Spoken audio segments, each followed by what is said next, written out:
Hello my YouTube family, कैसे हो आप? आशा करती हूँ आप सब बहुत अच्छे होंगे। फ्रेंड्स, आज हम बात करेंगे चंद्र ग्रहण के बारे में, क्योंकि अभी अभी सूर्य ग्रहण लगा था पीछे, तो हमने उस पर चर्चा की थी और उसके बारे में आपको बताया था। खासकर गर्भवती महिलाओं को इस बारे में जानकारी ज़रूर से होनी चाहिए, क्योंकि वो बहुत ही ज़्यादा अपने बच्चे के प्रति केयरिंग होती हैं। क्योंकि माँ अपने बच्चे के लिए बहुत ही ज़्यादा सोचती है, बहुत ही ज़्यादा समझती है। वो चाहती है कि उसके बच्चे पर कभी कोई दिक्कत ना आए, उसकी प्रेगनेंसी पर कोई दिक्कत ना आए। तो जब भी सूर्य ग्रहण या फिर चंद्र ग्रहण की बात आती है, तो वहाँ पर जो गर्भवती महिला है वो बहुत ज़्यादा टेंशन में आ जाती है और बहुत ज़्यादा सोचना शुरू कर देती है। क्योंकि कई बार हमारी फैमिली हमारे साथ रहती है, तो हमारे फैमिली मेम्बर हमें बता देते हैं कि हमें किन किन चीज़ों का सावधानी रखनी है, क्या क्या चीज़ों का इस्तेमाल करना है, किस तरीके से हमें उस समय को व्यतीत करना है।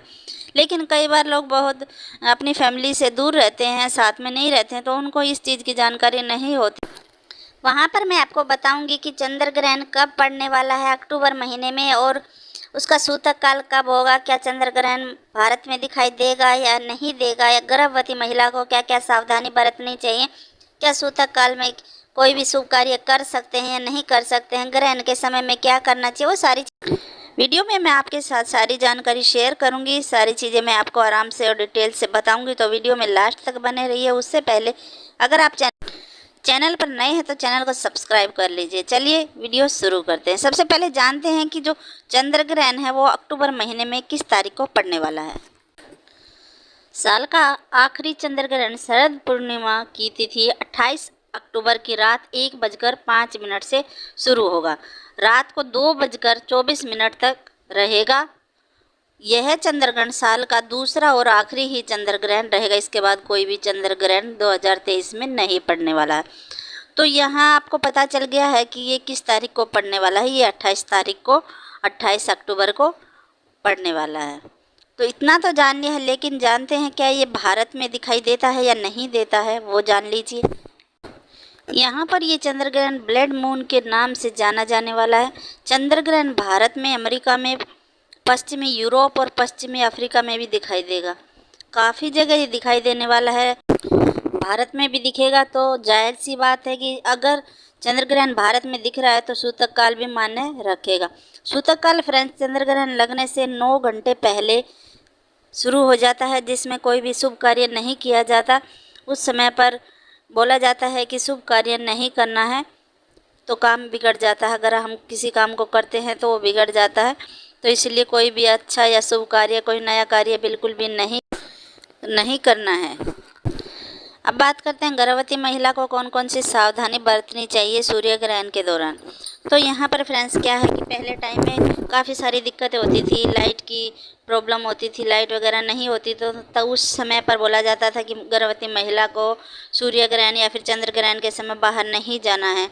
तो वही चीज़ें हमारे पहले से पूर्वजों की जो चली हुई आ रही हैं, वही चीज़ें काफ़ी सारे लोग इस समय पर भी उनको मानते हैं। तो मैं तभी आपको ये सारी चीज़ें बता रही हूँ। अगर आप मानते हैं तो आप अच्छे से ही सारी चीज़ों को आप अच्छे से मानिए। देखिए, चंद्र ग्रहण पड़ने पर आपको बिल्कुल भी बाहर नहीं निकलना है। उस समय पर जो नेगेटिव किरणें ऊपर से नीचे की तरफ गिरती हैं, पृथ्वी पर गिरती हैं, वो कोई भी किरण, वो कोई भी नेगेटिव प्रभाव आप पर ना पड़े, आपके बच्चे पर ना पड़े। तो इसलिए आपको घर से बाहर नहीं निकलना है रात के समय में। खासकर चंद्र ग्रहण के समय में आपको बाहर नहीं निकलना। आपने उस समय पर बिल्कुल भी कोई छुरी चाकू अपने पास नहीं रखना है। आपने उस समय पर जो भी खाना खाना है, पानी पीना है। देखो, ये 2 घंटे, 3 घंटे, 4 घंटे का लंबा समय होता है। उस समय पर आपको भूख प्यास भी लग सकती है। तो आपने अपना जो भी खाना उस समय पर खाना है उसको पहले से निकाल लेना है। और एक चीज़ का आपने ध्यान रखना है, जब भी चंद्र ग्रहण पड़ेगा उससे 9 घंटे पहले सूतक काल शुरू हो जाएगा। तो सूतक काल से भी पहले आपने काम करना है। आपने तुलसी के पत्तों को ले लेना है। आप पहले दिन से आप ले लीजिए उनको, निकाल करके तुलसी के पत्ते, और उनको आप किसी बर्तन में, कंटेनर में डाल के स्टोर करके अच्छे से साफ़ करके फ्रीज में रख दीजिए। वो बिल्कुल वैसे के वैसे रहेंगे। और जब चंद्र ग्रहण पड़ेगा उस समय पर जब भी आप जो भी चीज़ें खाएंगे उन सारी चीज़ों में उन चीज़ों को आपने डाल देना है। तुलसी के पत्ते आपने अपने हाथ में रखने हैं। और चंद्र ग्रहण के समय आप कोई मंत्र का जाप कर सकती हैं, अपनी कुल देवी को याद कर सकती हैं, जो भी आप पूजा पाठ करती हैं उन देवी देवता जो भी आप मानती हैं उनको याद कर सकती हैं। अपने बच्चे की अच्छे भविष्य की मनोकामना अपने मन में रखते हुए भगवान से मांग सकती हैं। काफ़ी सारी चीज़ें हैं जिनको आप कर सकते हैं, लेकिन उस समय पर पूजा अर्चना करना बहुत ही अच्छा होता है। पूजा अर्चना आप मंदिर में नहीं कर सकती हैं, क्योंकि उस समय मंदिर बंद रखना होता है, पर्दा डला हुआ होता है। तो इस चीज़ का आपने ध्यान रखना है, अपने खाने पीने का। और आप ज़्यादा ध्यान रखिए कि आप बाहर ना जाए, क्योंकि अभी इतनी दिक्कतों को सामना हम नहीं कर पा रहे, क्योंकि हमारे पास है ना अब सारी चीज़ें अवेलेबल होती है, सारी सुविधाएं होती हैं, लाइट्स है। तो इस चीज़ का बिल्कुल भी टेंशन ना लें। आप वॉशरूम वगैरह जो भी आपको करना जाना है वो आप जा सकती हैं। पहले टाइम में क्या होता ना, बाथरूम वगैरह जो ना बाहर होते थे और लाइट नहीं होती तो कहीं गर्भवती को या फिर उसके बच्चे को कोई दिक्कत चोट ना आ जाए, इसलिए बाहर नहीं भेजा जाता था। लेकिन अभी जो लोग मानते हैं वो इसी चीज़ के लिए बोलते हैं कि जो नेगेटिव किरणें ज़मीन पर पृथ्वी पर पड़ती हैं वो सारी नेगेटिव किरणें बच्चे पर कोई अपना इफ़ेक्ट ना डाले, गर्भवती पर ना डाले, इसीलिए बाहर जाने से मना किया जाता है। चाकू छुरी का आपने ध्यान रखना है, कोई नुकीली चीज़ आप ना रखिए अपने पास।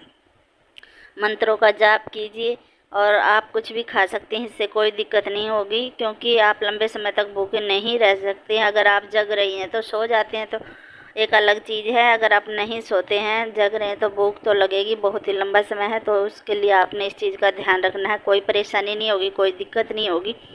बाकी कामना करते हैं कि आपकी प्रेगनेंसी काफ़ी अच्छे से बीते और आपका बेबी सुरक्षित रहे, आपके बेबी पर कोई भी दिक्कत ना आए, आप पर कोई परेशानी ना आए। तो इसी के साथ वीडियो समाप्त करते हैं। बाकी बहुत सारी जानकारी है जो मैं आगे वीडियो में आपको देती रहूँगी, तो उसके लिए आप मेरे चैनल को सब्सक्राइब कर लीजिए। मिलते हैं नेक्स्ट वीडियो में, तब तक के लिए बाय बाय।